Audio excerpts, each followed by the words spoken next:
Até meu melhor amigo, em quem eu confiava e com quem repartia meu pão, voltou-se contra mim.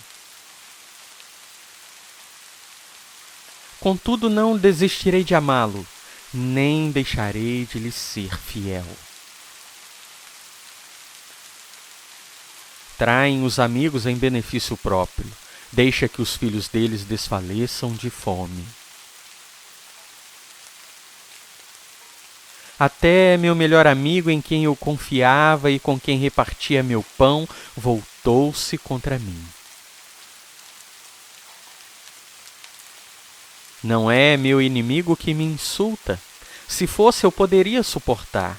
Não são meus adversários que se levantam contra mim. Deles eu poderia me esconder.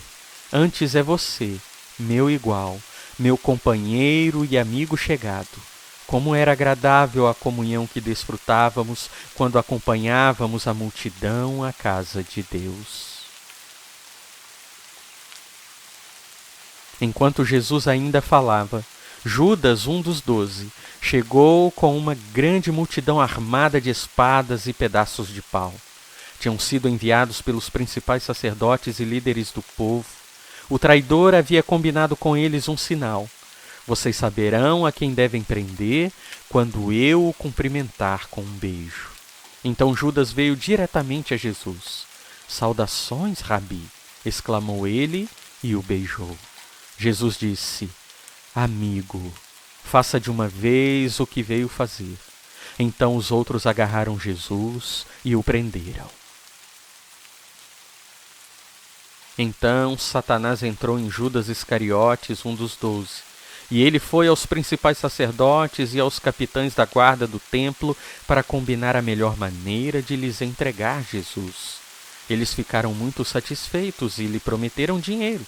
Judas concordou e começou a procurar uma oportunidade de trair Jesus para que o prendessem quando as multidões não estivessem por perto.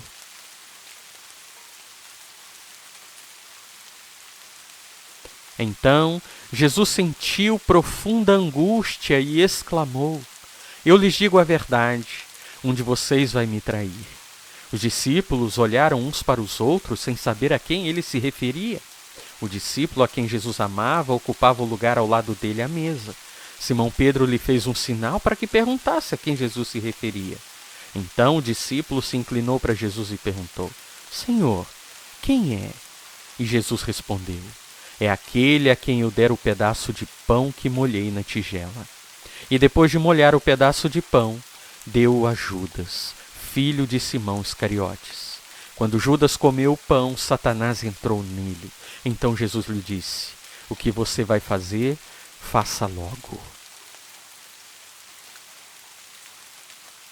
Gideão, filho de Joás, voltou da batalha pelo desfiladeiro de Heres. Ali capturou um jovem de Sucote e exigiu que ele escrevesse o nome dos 77 oficiais e autoridades da cidade. Mas quando Rúben ouviu o plano, tratou de livrar José. Não o matemos, disse ele. Por que derramar sangue? Joguem-no nesta cisterna vazia aqui no deserto e não toquemos nele. Rúben planejava resgatar José e levá-lo de volta ao pai. Assim, quando José chegou, os irmãos lhe arrancaram a linda túnica que ele estava usando, o agarraram e o jogaram na cisterna vazia, ou seja, sem água. Mais tarde, quando se sentaram para comer, viram ao longe uma caravana de camelos vindo em sua direção. Era um grupo de negociantes ismaelitas que transportavam especiarias, bálsamo e mirra de Gileade para o Egito.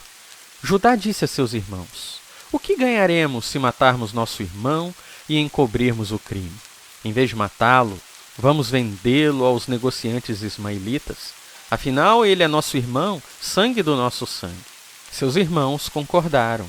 Então, quando os ismaelitas, que eram negociantes midianitas, se aproximaram, os irmãos de José o tiraram da cisterna e o venderam para eles por 20 peças de prata. E os negociantes os levaram para o Egito. Pois o filho despreza o pai, A filha se rebela contra a mãe, a nora se rebela contra a sogra. Seus inimigos estão em sua própria casa. O irmão trairá seu irmão e o entregará à morte. E assim também o pai a seu próprio filho. Os filhos se rebelarão contra os pais e os matarão. Até mesmo seus pais, irmãos, parentes e amigos os trairão, e até matarão alguns de vocês. Pois foi determinado que o Filho do Homem deve morrer. Mas que aflição espera aquele que o trair? Os discípulos perguntavam uns aos outros qual deles faria uma coisa dessas. Porque as pessoas só amarão a si mesmas e ao dinheiro, serão arrogantes e orgulhosas, zombarão de Deus, desobedecerão a seus pais e serão ingratas e profanas. Não terão afeição nem perdoarão, caluniarão outros e não terão autocontrole, serão cruéis e odiarão o que é bom. Trairão os amigos, serão imprudentes e cheias de si, e amarão os prazeres em vez de amar a Deus. Então Dalila disse: Como você pode dizer que me ama se não me conta seus segredos? Zombou de mim 3 vezes e ainda não me disse o que o torna tão forte. Todos os dias ela o atormentava com sua importunação até ele não suportar mais. Por fim contou-lhe seu segredo. Meu cabelo nunca foi cortado, pois fui consagrado a Deus como nazireu desde o nascimento. Se minha cabeça fosse raspada, eu perderia as forças e ficaria tão fraco como qualquer outro homem. Dalila percebeu que finalmente Sansão havia lhe contado a verdade e mandou chamar os governantes filisteus. Venham mais uma vez, disse ela. Sansão finalmente me contou seu segredo. Os governantes foram ao encontro dela e lhe deram o dinheiro. Dalila fez Sansão dormir com a cabeça em seu colo e então chamou um homem para cortar as 7 tranças do cabelo dele. Desse modo, começou a enfraquecê-lo e suas forças o deixaram. Vocês pretendiam me fazer o mal, mas Deus planejou tudo para o bem. Colocou-me neste cargo para que eu pudesse salvar a vida de muitos. Senhor, Deus fiel, fiel à sua palavra, fiel às suas promessas, fiel a ti mesmo, Senhor. Ó Pai, quantas vezes o Senhor experimentou a traição de seus filhos. Quantas vezes, ó Deus, os seus filhos que um dia entregaram-se a Cristo Jesus, quantas vezes eles escolheram o pecado e não o Senhor. Quantas vezes, ó Deus, eles escolheram a comunhão com os ímpios e não a comunhão com os irmãos.